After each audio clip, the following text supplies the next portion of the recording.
In the 1950s, an expensive American car wasn't always the biggest one on the road. Sometimes it was the rarest. Sometimes it was the most exclusive. And sometimes it was the kind of car a company built not because it needed to sell in huge numbers, but because it wanted to prove just how far it could go when prestige mattered more than practicality. That's what makes this era so fascinating. Because in post-war America, luxury wasn't defined by just one thing. It wasn't only about horsepower, and it wasn't only about chrome. It was about image, status, scarcity. It was about buying something that told the world you weren't just successful. You had reached a level where ordinary luxury no longer felt enough. Some of these cars cost as much as a modest house deposit. Some were built in such tiny numbers that even wealthy buyers rarely saw one in person. And all of them reflected a decade when Detroit was learning that price alone didn't make a car special. Exclusivity did. So in this countdown, we're looking at the most expensive American cars of the 1950s. Machines built for buyers who wanted more than transportation, more than comfort, and often more than reason itself. These were cars designed to be admired from the sidewalk, envied from the next lane, and remembered long after the showroom lights went out. And the first one on this list began as a celebration, but ended up becoming one of Buick's most desirable jewels. 1953 Buick Skylark. The 1953 Buick Skylark wasn't simply an expensive Buick. It was Buick making a statement about itself. In 1953, the company was celebrating its 50th anniversary. And rather than marking the occasion with a few commemorative badges or some extra trim, Buick decided to do something much more ambitious. It built a car that felt almost ceremonial, a limited production luxury convertible designed for buyers who didn't just want a new car. They wanted something special, something that instantly signaled taste, money, and exclusivity. The Skylark was based on the Roadmaster, but it never felt like just a dressed-up version of Buick's regular flagship. It sat lower, looked sleeker, and carried details that made it feel far closer to a custom show car than to an ordinary production convertible. The chopped windshield, the cut-down doors, the wire wheels, the unique bodywork, all of it gave the Skylark a presence that separated it from every other Buick on the road. It didn't look like a more expensive trim level. It looked like a Buick reserved for people who could afford something most Americans would only ever admire from a distance. And that's exactly why it matters. In 1953, the Skylark cost around $5,000, an enormous amount of money for the time. That was serious luxury car territory, dangerously close to Cadillac money, and well beyond the reach of most middle-class buyers. For many American families, that kind of price represented years of careful saving. But the Skylark customer wasn't buying carefully. They were buying access to a smaller, more exclusive world. Under the hood sat Buick's new 322 cubic inch nailhead V8, producing around 188 horsepower. It wasn't meant to turn the Skylark into a sports car. That was never the point. What it delivered instead was smooth, effortless authority, the kind of calm, confident power that defined classic American luxury. Big torque, relaxed cruising, and a sense that the car never needed to prove anything. But the real reason the Skylark became so valuable was rarity. Buick built only 1,690 examples in 1953, an extremely low number for a high-volume brand. That meant the Skylark was already exclusive when it was new. Seeing one on the street wasn't normal. It was an event. Today, that rarity makes it one of the most collectible Buicks of the decade, with the best restored examples often pushing beyond $150,000. And the Skylark matters for one more reason. It captures a very specific truth about 1950s America. Some cars made no practical sense at all, but they didn't need to. Their purpose was prestige. Buick built the Skylark to celebrate itself. And in doing so, it created one of the most elegant and exclusive American cars of the decade. But if Buick used the Skylark to celebrate its own greatness, Oldsmobile did something even more surprising that same year. It built a car so rare, so expensive, and so special that even many classic car enthusiasts barely know it exists. 1953 Oldsmobile Fiesta. The 1953 Oldsmobile Fiesta is one of those cars that feels almost improbable, because Oldsmobile, for all its success in the 1950s, was not the brand most Americans associated with ultimate luxury. It was respected, modern, often technically impressive, but it didn't carry the same prestige image as Cadillac. That's exactly what makes the Fiesta so fascinating. For one brief moment, Oldsmobile stepped into a much more exclusive world and created a car that felt far more expensive, far rarer, and far more glamorous than its badge alone would suggest. The Fiesta was part of General Motors' trio of special prestige convertibles for 1953, alongside the Buick Skylark and Cadillac Eldorado. But the Oldsmobile brought a different kind of intrigue to the party. It wasn't expected. It wasn't the obvious luxury flagship. And because of that, it almost feels like a hidden chapter in GM history, a halo car from a brand that usually lived just below the very top of the corporate ladder. Visually, the Fiesta had the kind of presence that instantly separated it from a standard Oldsmobile. It wasn't simply a nicer trim package. It was a full prestige convertible loaded with unique details, upscale finishes, and a level of exclusivity that made it feel like a showpiece more than a normal production car. Even from a distance, it was obvious that this was not just another Rocket 88 or Super 88 with extra chrome. It was a car for buyers who wanted something elegant, rare, and difficult to own. Its price made that crystal clear. By the late 1950s, a dual gear cost around $7,500, an enormous amount of money at the time. That put above many traditional American luxury cars, and into a territory where buyers were no longer thinking about transportation in any practical sense. They were buying rarity, craftsmanship, and image. They were buying a right to own something almost secret. Under the hood sat a 315 cubic inch Chrysler/Dodge V8, delivering smooth, dependable power. It wasn't the wildest engine of the decade, but that was never the point. The dual gear wasn't trying to sell brute force. It was selling style, exclusivity, and Hollywood glamour, the sense that you were driving something reserved for a very select guest list. Its production numbers tell the same story. Only about 117 examples were built between 1956 and 1958, making it one of the most exclusive American automobiles of the decade. Today, a strong dual gear can easily exceed $200,000, and exceptional examples often sell for much more. But what makes the dual gear so special isn't just the price or the rarity. It's the way it reveals another side of American luxury in the 1950s. Not all prestige came from being the biggest or most heavily chromed car on the road. Sometimes it came from subtlety, from rarity, from knowing that the people who recognized your car were exactly the people you wanted to impress.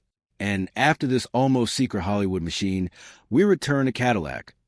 But not just any Cadillac. 1953 Cadillac Eldorado.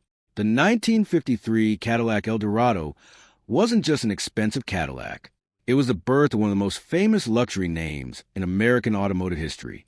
By 1953, Cadillac didn't need to prove it was America's premier luxury brand. It already was. But the Eldorado was designed to do something even more ambitious.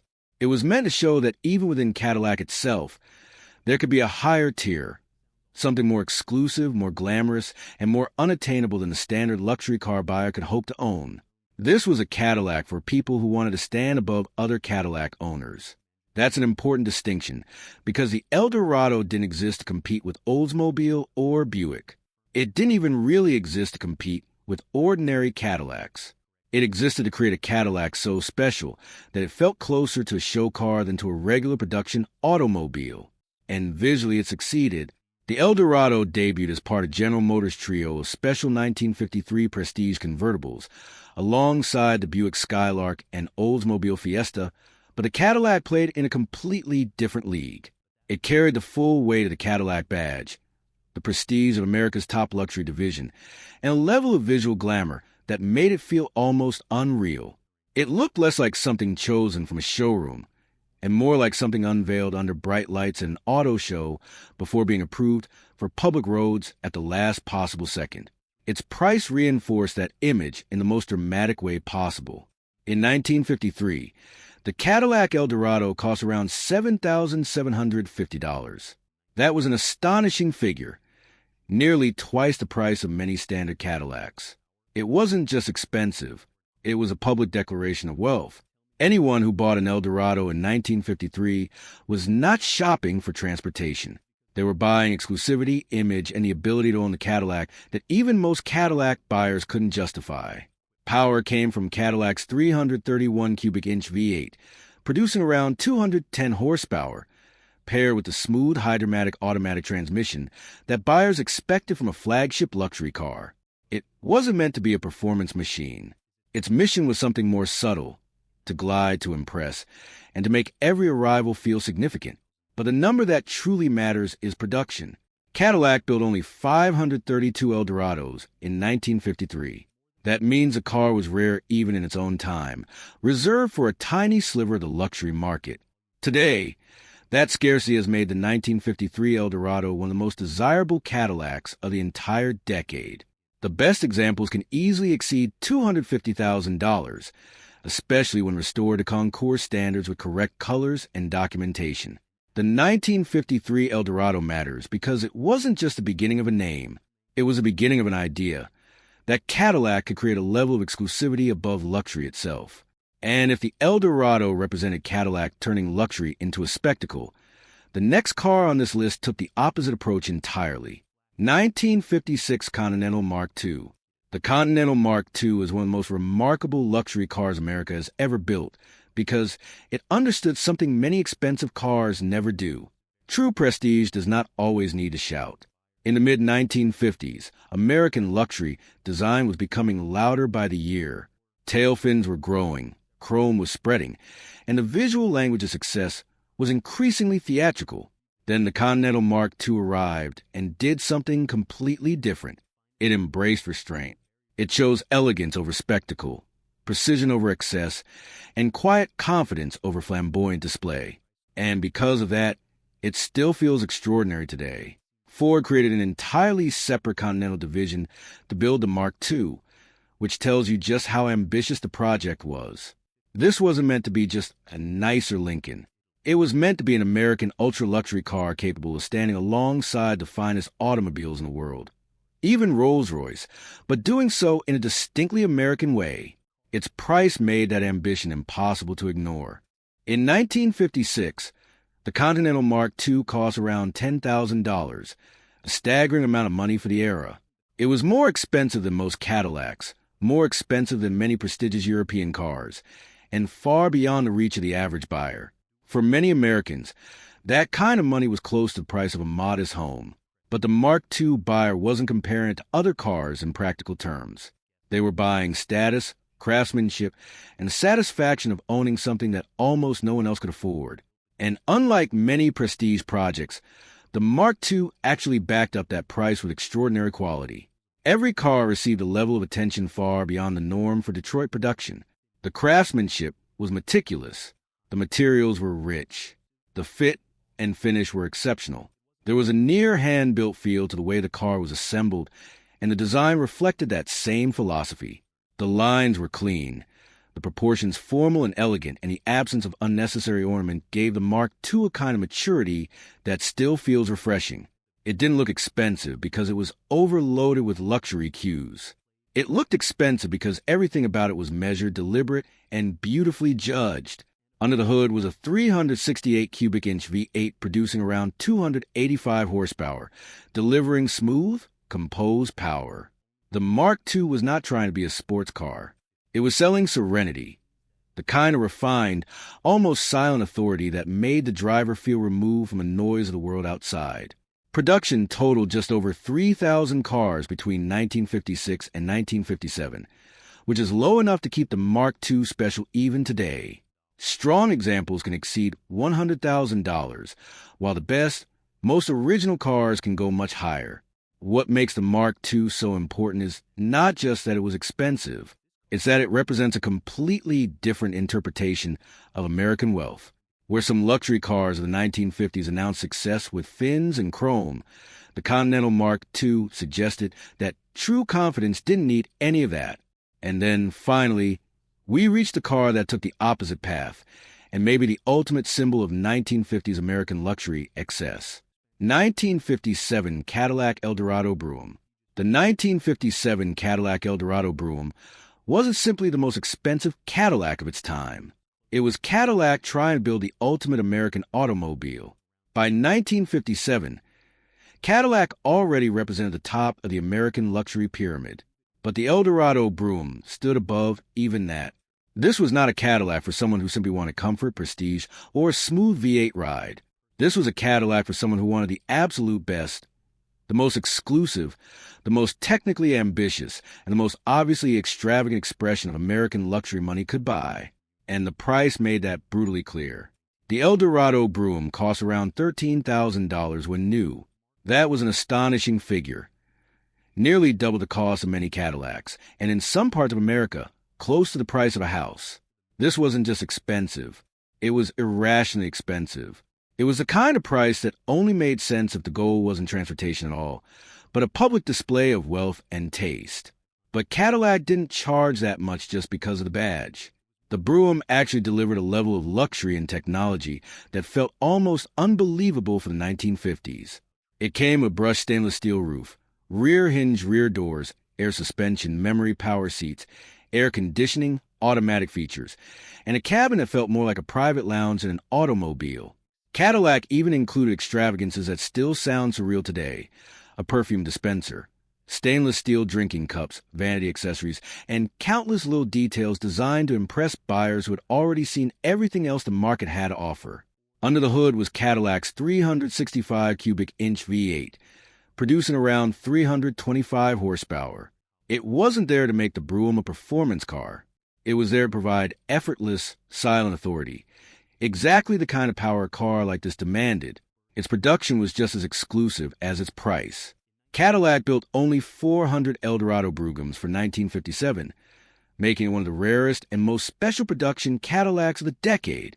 Today, the best examples easily exceed $200,000, and Concours-level cars with the right history can go much higher. But the reason the Eldorado Brougham sits at the end of this list isn't simply because it was expensive.